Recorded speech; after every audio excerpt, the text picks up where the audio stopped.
Panis,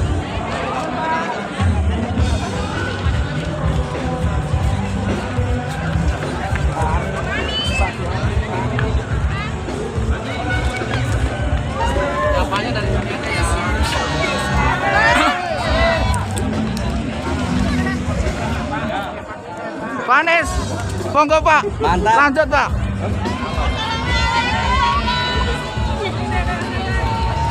Presiden, Anies.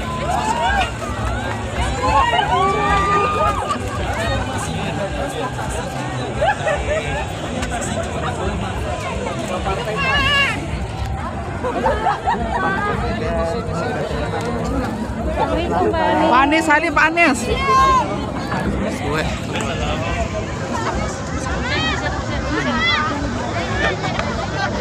Anies baik. Presiden. Amin.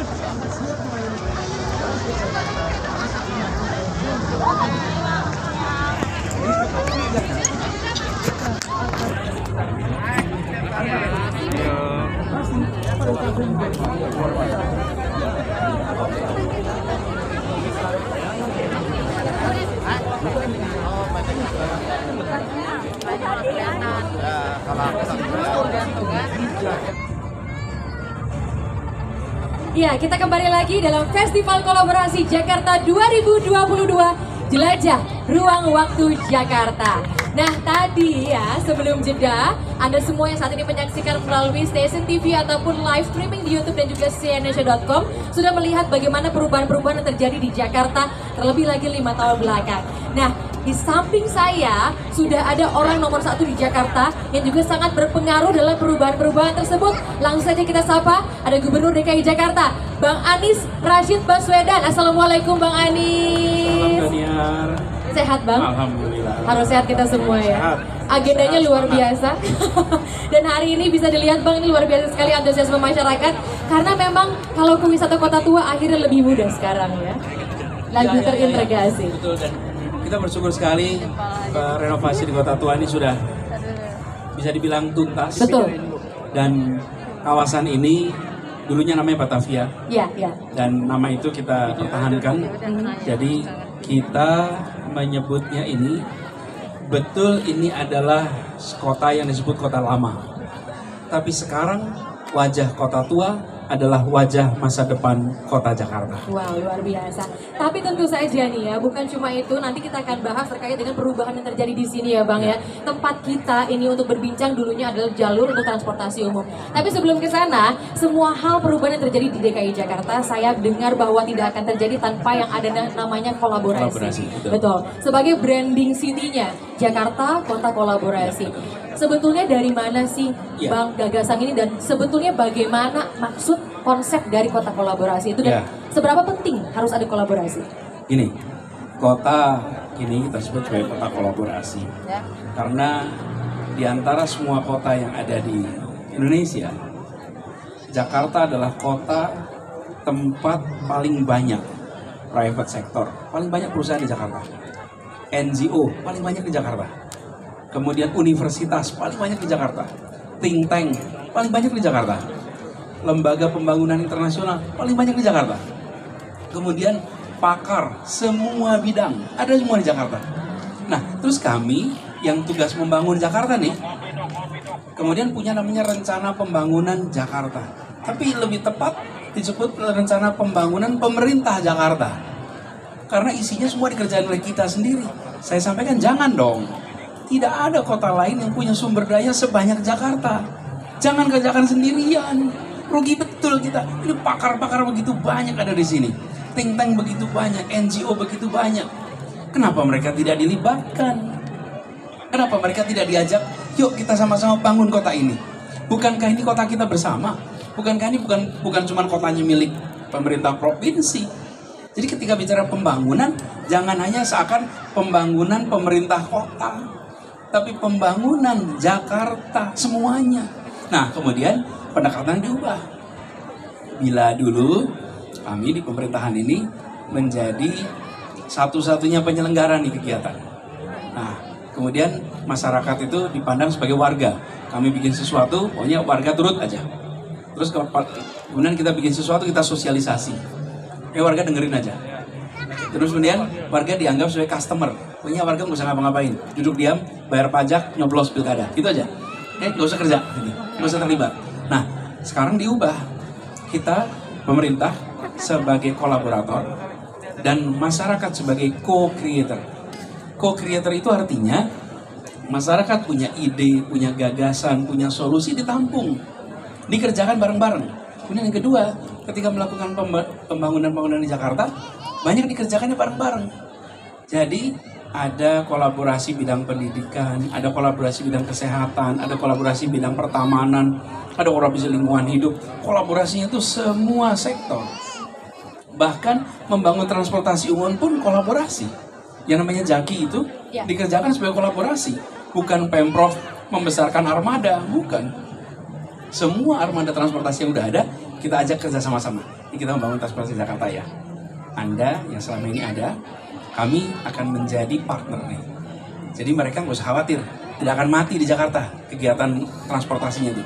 Tapi bermitra, kami yang menjadi off-taker namanya, pengambil jasa. Jadi prinsip yang diambil adalah kita melihat kota ini sebagai milik semua.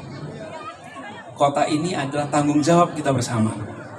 Pemerintah memegang peranan besar karena di pemerintah itu ada dua hal. Satu, punya wewenang. Yang kedua, pemerintah ini punya sumber daya fiskal.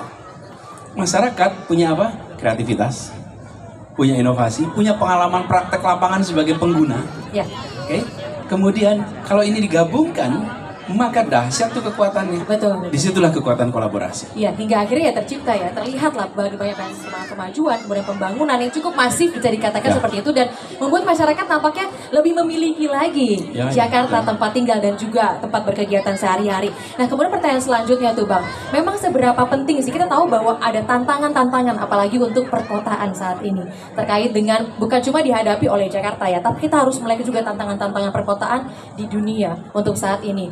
Dan seberapa penting akhirnya kolaborasi yang dilakukan di Jakarta ini bisa menjawab tantangan itu, Bang Anies? Ya, tantangan yang dihadapi oleh semua kota di dunia saat ini adalah satu, lingkungan hidup.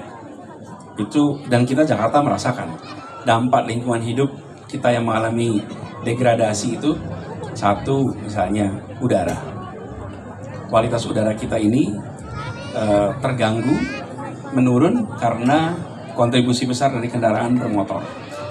Lalu apa yang kita lakukan? Bangun public transport supaya warga bisa pindah naik kendaraan umum, tidak harus kendaraan pribadi, otomatis greenhouse gas emisinya akan turun. Yang kedua, kita bangun taman-taman. Selama 4,5 tahun ini, revitalisasi taman itu sampai 377 taman di Jakarta. Dan konsep tamannya diubah.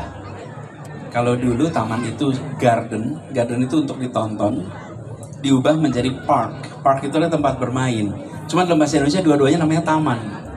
Nah, jadi tulisan itu yang sering nempel di taman-taman kita, dilarang menginjak rumput, itu cabutin semua tuh. Silahkan menginjak rumput. Rumput tuh buat bermain, bukan buat ditonton.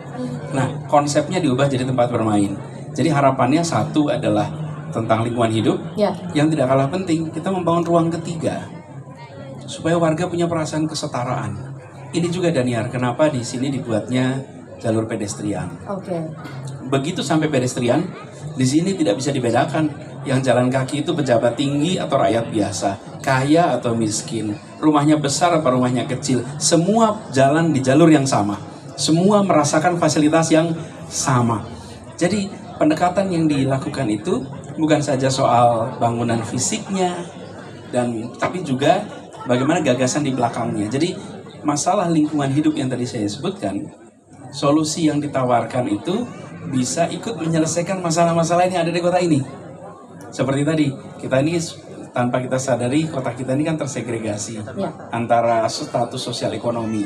Nah, dengan adanya solusi untuk handle masalah lingkungan hidup, tanpa disadari, ini juga menyelesaikan masalah-masalah yang lain. Membuat perasaan kesetaraan di kota ini. Kendaraan umum juga begitu. Karena kita tadi bicara kendaraan umum terkait lingkungan hidup. Betul. Kendaraan umum itu alat membangun perasaan kesetaraan.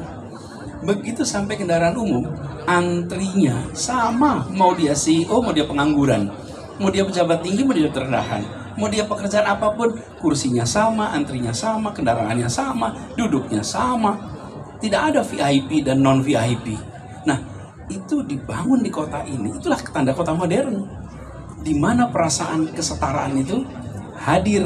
Di sisi lain kita bereskan persoalan lingkungan. Jadi kita beruntung bahwa Jakarta ini ada sebuah kota yang punya begitu banyak sumber daya, bisa dilakukan kolaborasi, dan agenda-agenda penting yang menyangkut kota ini sebagaimana kota-kota besar dunia lainnya bisa kita kerjakan secara bersama-sama. Ya, oke, tadi Bang Anies juga sudah menyinggung ya masalah berbagai macam bangunan, misalkan saja mengubah itu tadi. Dan tadinya untuk transportasi umum dilewati untuk kendaraan pribadi, jalan raya lah begitu ya. Akhirnya seperti tempat yang kita saat ini sedang berdiri kemudian duduk dan ngobrol-ngobrol, dulunya adalah jalan raya. Tapi kemudian diubah menjadi pedestrian alias untuk jalan kaki masyarakat. Kota tua juga akhirnya sudah berubah nama ya Bang ya. Tadi Bang Anies juga sudah bilang menjadi Batavia. Tapi bukan cuma di sini ya. Saya tahu ada terowongan Kendal. Itu juga konsepnya juga sama. Dan banyak sekali masyarakat akhirnya bukan cuma dari Jakarta, tapi banyak sekali dari luar Jakarta menikmati itu. Sebetulnya kebijakan ini didasari oleh apa sih Bang? Begitu cintanya dengan pejalan kaki. Kita ingin membangun perasaan kesetaraan. Kita ingin membangun lebih banyak interaksi antar warga. Betapa minim interaksi warga kita ini ketika semua pakai kendaraan pribadi. Dari rumah naik motor, turun parkir di tempat kerja, langsung ke tempat kerja, sepanjang keluar dari rumah sampai kerja itu nggak ada interaksi itu. Lalu dari sana sorenya mau ngopi, apakah di warung kopi, apakah di kafe, apakah mau naik kendaraan pribadi pula. Tidak ada ruang bersama itu. Minim sekali. Nah begitu disiapkan trotoar, ini bareng, ini semua nih warga ini. Ini kalau nggak ada trotoar nggak kumpul nih semua warga nih. Betul. Tadi mungkin udah naik apa nih ya, udah naik